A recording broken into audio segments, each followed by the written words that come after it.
आज जो हम अपना ये चैप्टर स्टार्ट कर रहे हैं इसका नाम है इसमें ये जो चैप्टर है इस चैप्टर का नंबर 11 है और हमारा आज डे 12 है। जो हमारी वीडियो सीरीज चल रही है आईटी के लिए क्लास 10th की यूनिट 3 है डीबीएमएस, जिसकी फुल फॉर्म है डेटाबेस मैनेजमेंट सिस्टम। और हमारी जो आज चैप्टर का नाम है परफॉर्मिंग ऑपरेशंस ऑन टेबल्स। ठीक है, तो इससे पहले वाली वीडियो में हमने ये जान लिया था कि टेबल्स क्या होती हैं, टेबल्स पर क्या कीज़ क्या होती हैं, टेबल्स के अंदर रिलेशनल डेटाबेस मैनेजमेंट सिस्टम क्या होता है। किसी भी टेबल में अगर हमें डेटा इंसर्ट कराना है, पहले तो टेबल क्रिएट करनी है तो वो कैसे होगी, टेबल विजार्ड के थ्रू। ठीक है, आज के इस चैप्टर के अंदर जो हमारा आज का ये चैप्टर है इसमें हम ये देखेंगे कि how can we perform action या how can we perform operation on table. यहाँ पर बताया गया है tables are the easiest way to store and organise and present large amount of information, क्योंकि यहाँ पे रो एंड कॉलम्स की फॉर्म में डेटा स्टोर हो जाता है। ठीक है, देन दिस साइड के they are building blocks of database. Database भी हमने जान लिया था क्या होता है कि it is a place where data is stored. Now table play an important role in strong data. Okay, और डेटा और इन्फॉर्मेशन में क्या डिफरेंस है ये भी लास्ट वीडियो में हमने कवर कर लिया है कि data is not equal to information. All the data is stored in the database in a tabular form, मतलब रो एंड कॉलम्स की फॉर्म में, इस तरह से किसी फॉर्म में वो डेटा स्टोर्ड होता है एक टेबल की फॉर्म में। ओके, ठीक है। उसके बाद in the previous chapter you learn the step of creating table, जो हमने जान लिए थे कि how to create a table, और उसके अंदर keys, primary key, candidate key, alternative key, ये सारी कीज हमने जान ली थी क्या होती हैं। उसके बाद हम आते हैं insert data in a table. Last video में हमने टेबल को बनाना सीखा था कि how to create a table, और आज हम देखेंगे कि उसे बनाने के बाद how can we insert data in a table. Okay, सबसे पहले उसके लिए जो स्टेप है, open database Libre office base in which the table is exist, for example the Kibs database जो हमने कल बनाया था। और यहाँ पर है the Kibs database has two tables, client and employees. Okay, open the table in which the data is be inserted. Table बनाने के बाद वो टेबल इंसर्ट करिए, वो टेबल ओपन करिए कि जिसके अंदर आपको डेटा इंसर्ट करना है। For example double click on the employee table, it will open. Okay, open हो जाएगी। उसके बाद the employee table open in the table data view as shown in figure 11.1, और ये रहा हमारा टेबल इन 11.1। तो इस तरह से कल शो हो रहा था हमारे पास। Start typing a record, press tab to, जैसे हमने यहाँ पर एम्प्लॉय आईडी इसने पूछी है, मैं यहाँ पे आपको शो कर देता हूँ थोड़ा सा जूम करके। फॉर एग्जांपल ये है, ये हमारी टेबल का इस तरह से व्यू आ जाएगा। अब अगर यहाँ पर ये एम्प्लॉय आईडी है, हमने इसमें डाल दिया 101 कुछ, उसके बाद हमने टैब प्रेस किया कीबोर्ड से, अपनी की से टैब प्रेस किया, वो फर्स्ट नेम मांग रहा है। फर्स्ट नेम, ये टैब्स हम नहीं बनाए थे कल, याद हो आपको तो, एक्स वाई जी हमने यहाँ पे इंसर्ट कर दिए। लास्ट नेम में हमने ए बी डाल दिया। सैलरी में हमने डाल दी फॉर एग्जाम्पल 60,000। ठीक है, उसके बाद डिपार्टमेंट हमने डाल दिया आईटी फॉर एग्जाम्पल, और इसके बाद मोबाइल नंबर तो हमने डाल दिया यहाँ पर 9058886510। ठीक है, इस तरह से कोई भी फ़ोन नंबर आपने यहाँ पर इंसर्ट करा दिया टैब दबा दबा के। ये तरीका एक है जिसके हेल्प से हम ये जो बताया tab key to add next record. Add 7 records in the table. यहाँ पर देखिए ये जो टेबल है दूसरी, इसमें 7 रिकॉर्ड इन्होंने शो करे हैं डाल के, जिसमें एम्प्लॉय आईडी है 101 से लेकर 107 तक, ये टोटल 7 रिकॉर्ड इन्होंने यहाँ पे डाल के दिखाए। ठीक है, उसके बाद editing record in a table, जिस टेबल के अंदर डेटा डाल दिया है अब उस डेटा को कैसे एडिट करेंगे, editing record in a table. Sometimes you need to correct or modify the records in a table, तो to do so follow the given steps. Okay, सबसे पहले open the table in which the data is to be edited, वो table को open करेंगे जिसके अंदर आपको data update या एडिट करना है। Click on the edit menu, choose edit data option, और इसके अलावा दूसरा तरीका हमारे पास ये है कि click on edit data button, इस तरह का उसका सिंबल होगा on the table data tool bar visible in table view, table data view, उस पर क्लिक करें। उसके बाद हम नेक्स्ट स्टेप पर आ जाते हैं। नेक्स्ट स्टेप पर क्या है, the table data open in the editable mode and you can make changes and after that you have to press on save button.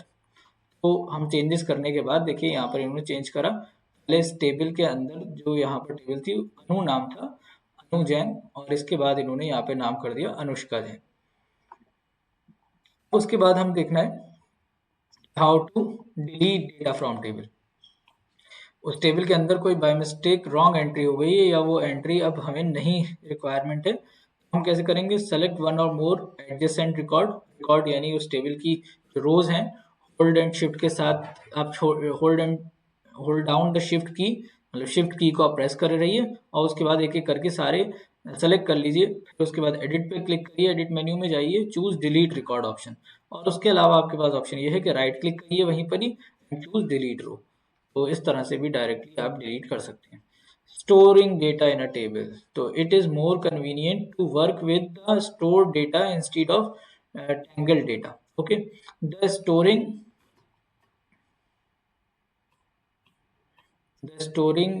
Feature of base, ये बात हो रही लिब्रे ऑफिस बेस की, help you to arrange data in a specific order and provide an easy way to work with the data. Easy way to work with the data. In base, you can apply sorting by using one field or combining several fields. Okay, storing data using one field, ये इसका example यहाँ पर दिया हुआ है। ये steps हैं कि कैसे करने। Open the table and select the field according to which you want to sort the data. In which you want to sort the data. Okay. Click on the sort and ascending order. This और sort in descending order this. यहाँ पे देखिए ये जो लोगो है इसमें ए ऊपर है और जेड नीचे है, तो इट मीन्स ये असेंडिंग ऑर्डर में सॉर्ट हो रहा है। यहाँ नीचे वाला जो लोगो है इसमें जेड ऊपर है, ए नीचे है, इट मीन्स ये डिसेंडिंग ऑर्डर में सॉर्ट करेगा। Okay, data will be sorted on the basis of the selected field as shown in 11.4। यहाँ पर एग्जाम्पल दिए हुए हैं बुक में, उस पर राइट क्लिक करा है और यहाँ से सॉर्टिंग कर ली। उसके बाद यहाँ पे बताया है sorting data using multiple fields. ठीक है, तो उसके लिए क्या होगा? Sort the data state wise in a descending order और sort the data by first name in ascending order. तो पहले ये इसे स्टेट वाइज करना है और फिर डिसेंडिंग ऑर्डर में, असेंडिंग ऑर्डर में करना है कंडीशन 2 नेम के। Click on the sort button, फिल डेटा टूल बार ओपन कर लेना है और ये देखिए उसके बाद द सॉर्ट ऑर्डर सेलेक्ट करना है और ये डायलॉग बॉक्स ओपन होकर आपके सामने आ जाएगा। सेलेक्ट द फील्ड नेम, यहाँ से आपने फील्ड नेम सेलेक्ट करी, स्टेट और उसे डिसेंडिंग करा, एंड देन उसके बाद सबसे पहले नंबर पे ये है, उसके बाद एंड देन आपने फर्स्ट नेम सेलेक्ट करा, इसे असेंडिंग, ऐसे 3 कंडीशन आप लगा सकते हैं यहाँ पर। ओके प्रेस कर देंगे तो आपका जो डेटा है ये इस ऑर्डर में data stored name wise in ascending order based on the state field or data stored state wise first in descending order। Okay, फिर उसके बाद रेफरेंशियल इंटेग्रिटी। ठीक है, रेफरेंशियल इंटेग्रिटी क्या होती है? Are I is a rule of RDBMS. Okay, it is a rule of RDBMS. It states that foreign key must have a matching primary key. That is, all its reference must be valid, and user cannot accidentally delete or amend the data. तो जो हमने बताया था पिछली video में कि primary की क्या फॉरेन की क्या होती है, फॉरेन की किसी और टेबल की प्राइमरी की होती है बेसिकली। तो उसमें चेंजेस नहीं होने चाहिए, ना उसके अंदर से वो डिलीट होनी चाहिए, जैसे ताकि उससे वो फिर वायलेशन ऑफ रेफरेंशियल इंटेग्रिटी, जैसे 105 यहाँ तक है, यहाँ पर वो 106 हो गया, अब ये इस तक पॉइंट नहीं कर पा रहा है यहाँ पर। ठीक है, इसके लिए Libre office Base offer 4 option for maintaining referential integrity in such situation. पहला क्या है? No action. ठीक है, तो डिफॉल्ट ऑप्शन छोड़ दीजिए। अपडेट केस्केड, उसके बाद थर्ड है सेट नल और फोर्थ है सेट डिफॉल्ट। ओके, उसके बाद रिलेशनशिप है, टेबल्स की आपस में रिलेशनशिप होनी चाहिए, और वो 3 टाइप की हमारे पास रिलेशनशिप है, 1 to 1, 1 to many और many to many। ठीक है, 1 to 1 रिलेशनशिप का क्या मतलब है? In this type of relationship A record in a table have only one matching record in another table. इसे बोलते हैं एक रिकॉर्ड, यहाँ पे लिखा है ना, a record in a table have only one matching record in another table. ये 1 to 1 मैपिंग है, ये 1 to 1 रिलेशनशिप है 2 टेबल में। ठीक है, इसके बाद दूसरी आएगी 1 to many।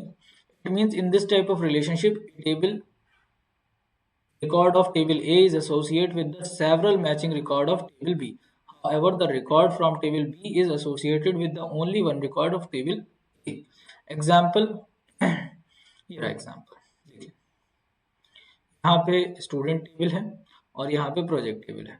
स्टूडेंट टेबल के अंदर ये सारा डेटा है, प्रोजेक्ट टेबल के अंदर ये सारा डेटा है। यहाँ पर इन्होंने एक एग्जाम्पल दिया है, कहाँ है? For example, one class consists of multiple of students and a set of students belong to a class only. तो एक क्लास में मल्टीपल स्टूडेंट हो सकते हैं, ठीक है। एक प्रोजेक्ट पे मल्टीपल लोग वर्क कर सकते हैं। मैनी टू मैनी, ये थर्ड टाइप ऑफ रिलेशन है हमारा। Third type of relation many to many है, जिसमें मैनी फील्ड्स, जैसे कि यहाँ लिखा है, in this type of relationship many records are associated with the many records of another table, okay, या वाइस वर्सा, इसका अपोजिट, ठीक है। ये रही मैनी टू मैनी रिलेशनशिप।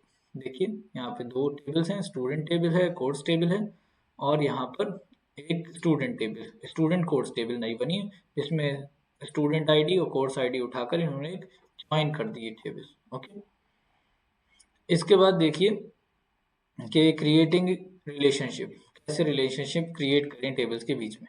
तो उसके यहाँ पर ये स्टेप लिखे हुए, open database and select tables, database object pan, you will see the list of table, select the tools menu, ये वाला ऑप्शन सेलेक्ट करना है और उसमें रिलेशनशिप ऑप्शन को सिलेक्ट करना है। The add table dialog box will appear, ये वाला डायलॉग बॉक्स आपके सामने आ जाएगा। इसमें से स्टूडेंट टेबल को सिलेक्ट करिए, ऐड बटन पर क्लिक करिए and the relationship window open होकर आ जाएगी। Similarly add the fee table in a relationship window, okay, but close the button to close the add table dialog box। उसके बाद ये रहा drag the primary key of the parent table, इस तरह से करेंगे। ये वाली जो प्राइमरी की है ये यहाँ पे ड्रैग करके आप ले आएंगे। उसके बाद क्लिक ऑन सेव बटन और ये आपकी सेव हो जाएगी, ठीक है। Advantages of relating table in a database, इससे क्या बेनिफिट मिलता है आपको? Relationship can have prevent data redundancy, data की रिडंडेंसी मतलब रिपीटेशन नहीं होता है, फिर डेटा का रिपीटेशन से बचाता है, अननेसेसरी डेटा हमारे पास नहीं आता। The transaction table automatically reflect any changes made to the master table, मतलब मास्टर टेबल के अंदर अगर हम कोई भी चेंजेस कर रहे हैं तो पूरे उसके अंदर वो चेंजेस हो जाएंगे। उसके बाद फील्ड की कुछ प्रॉपर्टीज हैं, उस फील्ड की प्रॉपर्टीज में पहली है ऑटो वैल्यू, फिर एंट्री रिक्वायर्ड, फिर लेंथ, फिर डेसिमल प्लेस, कितने डेसिमल प्लेस तक चाहिए, कि आप कोई डिफॉल्ट वैल्यू आप डालना चाहते हैं, और फॉर्मेट का एग्जांपल, ठीक है। ये आज का हमारा जो चैप्टर है वो कंप्लीट हुआ यहाँ पर। इसे आप परफॉर्म करके देखिए जितना हो सके। जैसे अब यहाँ पे क्वेश्चन है, which of these is used to create a table in LibreOffice. हमारे पास टेबल विजार्ड है, टेबल डिजाइन व्यू है, ये आप बताइएगा। which of the following command enable you to edit the data in the table data view, यहाँ पर आप देखिएगा कैसे होता है एडिट डेटा, किस तरह से करते हैं हम, फाइल में जाके करते हैं, कैसे करते हैं। इन क्वेश्चंस को आप थोड़ा बहुत सॉल्व करिए जिससे आपकी प्रैक्टिस हो कि which type of relationship exist between a employee and the project they are assigned. यहाँ पर वन टू मैनी होनी चाहिए, क्योंकि sorry many to one to many होनी चाहिए, क्योंकि एक एम्प्लॉय मैनी एक प्रोजेक्ट मैनी एम्प्लॉयज को दिया जा सकता है, या मैनी टू मैनी इस तरह से। तो यहाँ पर देखिए one to one, many to many, बहुत सारे एग्जांपल्स यहाँ पे दिए हुए।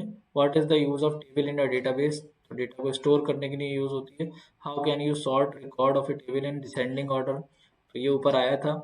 डिस्क्राइब रेफरेंशियल इंटेग्रिटी, ये क्या होती है? The difference between relationship one to one, one to many और मैनी टू मैनी, इन दोनों के बीच में क्या डिफरेंस है? Give an example of many to many relationship, give two advantages of relating a table in a database. यहाँ पर लास्ट में अभी 4 लिखे हुए थे, आप इनमें से कोई से भी 2 लिख दीजिए। आज के इस वीडियो को हम यहीं कंप्लीट करते हैं। नेक्स्ट वीडियो में हम अगला जो चैप्टर है उसे कंप्लीट करेंगे। Thank you so much.